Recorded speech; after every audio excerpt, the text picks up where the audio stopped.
Hello everyone, কেমন আছো সবাই? আজকের পুরনো দিনের একটা নতুন ব্লগে সবাইকে স্বাগত জানাই।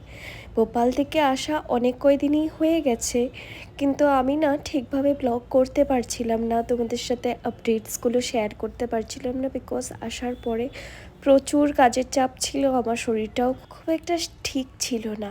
আর যেদিনের ব্লগটা শেয়ার করছি সেদিনই বিকেলবেলা আমাদের গুয়াহাটির থেকে ফ্লাইট ছিল ভোপালের জন্য। সকালবেলা উঠে সিদ্ধার্থ গুফিকে এদিকে আদর করছিল। আর আমি এবার তোমাদেরকে বলেছি, যারা আমার ব্লগ দেখছো, যারা হয়তো জেনেছই, আমি এই কদিন এত আমমুড়ি দুধ সকালবেলা ব্রেকফাস্ট করেছি, সেই আসার আগের দিনও সেটাই করেছিলাম। তারপর অনেক গোছগাছ প্যাকিং ছিল, সব কিছু সেরে তেরে আমরা পৌঁছে গেছিলাম এয়ারপোর্ট। আর আমাদের ফ্লাইট ছিল বিকেল 7:30টার থেকে। আর তারপরেই বসে পড়েছিলাম ফ্লাইটে। অ্যাকচুয়ালি ফ্লাইটটা দিল্লি অবধি যাবে, দিল্লির থেকে এগেইন আমাদের ফ্লাইট নিতে হবে। জানো তো, গুয়াহাটির থেকে না ভোপালের ডিরেক্ট ফ্লাইট নেই, সেটাই একটা বড় সমস্যা। আর টাইমিংগুলো এত বাজে, এখান থেকে আমরা 1-1.5 ঘন্টার ভিতরে তো চলে যাব দিল্লি, তারপর ওখান থেকে আবার আমাদের টার্মিনাল চেঞ্জ করতে হবে। আর আমার যে ফ্লাইটে বসলেই কি পরিমাণ ভয় লাগে টেক অফ এন্ড অলের সময়। আর এইবার তো বিমান দুর্ঘটনার পর সত্যি বলছি, আমি যে নেক্সট ফ্লাইটে বসতে গিয়ে কি পরিমাণ হতাশ করব সে আমি আগের থেকেই বুঝতে পারছি। আমি যখনই ফ্লাইটে বসি আমি তখনই সব সময় ঠাকুর নাম নিয়ে বসি, কেন কি আমি ভীষণ ফ্লাইট জার্নি ভয় পাই। তারপরেই গুয়াহাটির থেকে আমরা পৌঁছে গেছিলাম এই তো দিল্লি এয়ারপোর্টে। আর একটা কি প্রবলেম ছিল, এবার আমরা টার্মিনাল 1-এ নেমেছি আর টার্মিনাল 3-তে আমাদেরকে যাওয়ার ছিল। ওখান থেকে আমাদের ভোপালের ফ্লাইট ছিল, কিন্তু টার্মিনাল 3টা এতটা দূরে ছিল, এখান থেকে আমাদের বাস নিয়ে দেন যেতে হয়েছিল।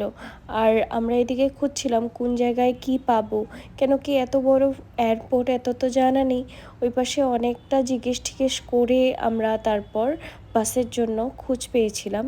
তারপর ওই সাইডেই আমরা চলে যাচ্ছিলাম। আমি জানো তো, যখনই ফ্লাইটে জার্নি করি না, আমার মাথায় এটাই চলে, কোনোবার যখন সিদ্ধার্থ না আসবে, আমি যখন একা আসতে হবে, আমি কিভাবে আসব। হয়তো কথাগুলো শুনে তোমাদের অনেকে লাগতে পারে আরে এত ভয় পাওয়ার কী আছে, কিন্তু কি জানো, আমি যখনই ফ্লাইটে বসি আমার প্রচণ্ড কানের ব্যথা শুরু হয়ে যায়। আর ওই যে ওঠানামার সময় আমার ভীষণ ভয় করে।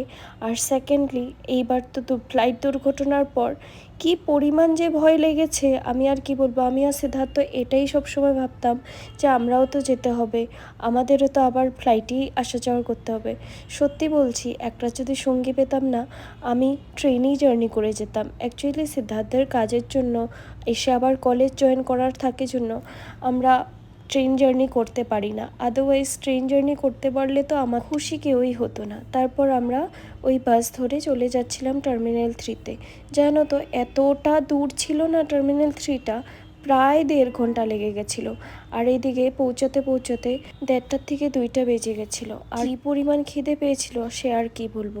আর আমরা সেদিন এত বাজে অবস্থা হয়েছিল, লাঞ্চ অ্যাক্সেসও পাইনি কিছু কার্ডের প্রবলেমের জন্য। তারপর সিদ্ধার্থ গিয়ে ওই যা খোলা ছিল ওখান থেকে আমাদের জন্য বিরিয়ানি অর্ডার করে নিয়ে এসেছিলো। তারপর খেয়ে আমরা অনেকক্ষণ টাইম পেয়েছিলাম রেস্ট করার জন্য, কেন কি আমাদের ফ্লাইট আবার ছিল ভোর 4টাতে। তাই এয়ারপোর্টে একটু রেস্ট করছিলাম। আমি তো শোয়ার জন্য কোনো জায়গা পাইনি, সিদ্ধার্থকে একটু শোয়ার জন্য একটা সাইডে পাঠিয়েছিলাম, কেন কি নেক্সট ডে ওর আবার কলেজ করার ছিল। আমি তো চলো ঘরে একটু রেস্ট করতে পারবো, ও এসে আবার কলেজ জয়েন করার ছিল, তাই ওকেই আমি বলেছিলাম তুমি একটু গিয়ে শুয়ে আসো, কিন্তু ও একদমই রাজি ছিল না। কিন্তু ওভাবে সত্যি বলতে শোয়াও হয় না, যেমনি তেমনি আমরা ফ্লাইটে বসে লাস্ট পৌঁছে গেছিলাম ভোপাল। আর ভোপাল এসে সত্যি মনটা এত রিল্যাক্স লাগছিল যে এই হ্যাট্রিক জার্নিটা ওভার করে আমরা ভোপাল ফাইনালি পৌঁছে গেছি। এবার বাড়িতে গিয়ে আবার ওই বাড়ি সামলানো, আবার বাড়ির কাজ, আবার সব কিছুর ঝামেলা, ওই ভেবেই আবার মনটা খারাপ হয়ে যাচ্ছিল যে এতদিন বাড়ি থেকে এসেছি, কি আরামেই না ছিলাম। আবার বাকি দিনগুলো কাটবে বাড়িতে যাওয়ার অপেক্ষায়। চলো, ব্লগটা কেমন লাগলো জানিও, ভালো লাগলে লাইক করে যেও। দেখা হবে পরের ব্লগে, ভালো থেকো সবাই, টাটা।